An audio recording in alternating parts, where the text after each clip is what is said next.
ამ თავისი პოლიტაქტიურობით დაენძიმა მდგომარეობა. ამ განცხადებით ქართულმა ოცნებამ აღიარა, რომ მიხეილ სააკაშვილი კლინიკიდან ციხეში მისი საჯარო განცხადებების გამო გადაიყვანეს. გიორგი ვოლსკი არ მალავს, რომ სააკაშვილი ხმაურიანი განცხადებების გამო დაისაჯა. ქართული ოცნების პარლამენტის ვიცე-სპიკერი ამბობს, რომ კლინიკაში მოწყობილი საკანი კომფორტი იყო და სააკაშვილმა ის ვერ შეინარჩუნა. არის შეკითხვა ამ რომ რატომ ახლა ხომ არ არის ეს დაკავშირებული იმასთან, რომ სააკაშვილი განსაკუთრებით გააქტიურდა და გამოვარდა პოლიტიკური ბრძოლის წინახაზზე, რევოლუციური მოწოდებები, კანონის დარღვევა, ამასთან დაკავშირებით მობილიზება, ნაცმოძრაობის აი ამ ნარჩენებისა, რომელიც აგრესიით და ექსტრემიზმით გამოირჩევა. ეს ხომ არ განაპირობებს მის მიმართ გადაწყვეტილების მიღებას.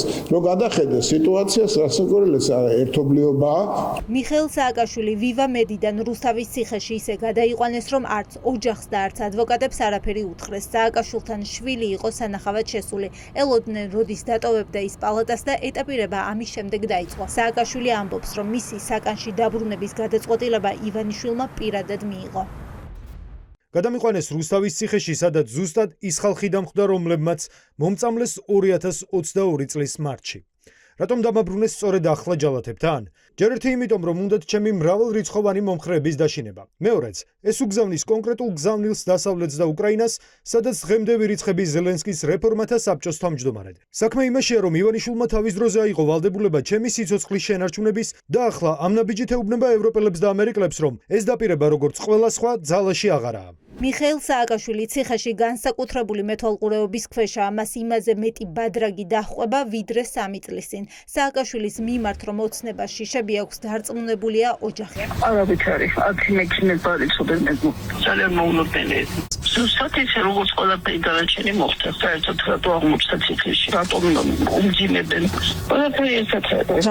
პოლიტიკურ პლატფორმაზე თქმა, ახდენს ჩემი შვილი იყო საქართველოსთვის იწოდა. მე ვფიქრობ, რომ აბსოლუტურად ნორმალური გადაწყვეტილება, ადამიანი, რომელსაც ჯანმრთელობის პრობლემა არ აქვს და აქვს სასჯელი მოსახდელი, დიახ, რა თქმა უნდა, ის უნდა იმყოფებოდეს საპატიმრო დაწესებულებაში, როგორც ეს ხდება ყველა სხვა პატიმრის შემთხვევაში. ამიტომ მე არ მესმის მცდელობებისა, რომ ვინმე რამე ამისგან ან უარყოფითი ნახოს, ან რაღაც გაუგებრობა პოვოს, ან რაიმე ინსინუაცია გავრცელოს. სააკაშვილი ციხეში მას შემდეგ გადაიყვანეს, რაც გასაჯაროვდა ხმაურიანი ვიდეო, როგორ მოუწყეს დაკითხვა ივანიშვილის ზვიგენის თემაზე. ადვოკატი ფიქრობს, რომ სწორედ ოლიგარქის ზვიგენის გარშემო ატეხილ აჟიოტაჟს არ პატიობს ივანიშვილი სააკაშვილს. ყველას ესმის, რომ ნებისმიერი გადაწყვეტილება მასთან დაკავშირებით, ნებისმიერი ღონისძიება მასთან დაკავშირებით, ეს არის პოლიტიკური გადაწყვეტილებები. ეს გადაწყვეტილებები მიიღება არა პენტენციურ დაწესებულებაში, არა პროკურატურაში, არამედ ამ გადაწყვეტილებებს იღებს ბიძინა ივანიშვილი. ამ გადაწყვეტილებების შემკვეთი არის, რა თქმა უნდა, რუსეთი. არა მხოლოდ პოლიტიკური ნიშნით, უკვე კომიკურ რეჟიმშია გადასული ხელისუფლება მის მიმართ წარმოებული დევნისას, აგერ ზვიგენთან სელფის გადაღების გამო წაუყენეს ბრალი. სააკაშვილის ციხეში დაბრუნებით ივანიშვილი დასავლეთს აშანტაჟებს, ასე ფიქრობენ მესამე პრეზიდენტის დაფუძნებულ პარტიაში. თიკა ბოკუჩავა დარწმუნებულია, რომ სააკაშვილის თემა ივანიშვილს ახლა სავაჭროდ სჭირდება.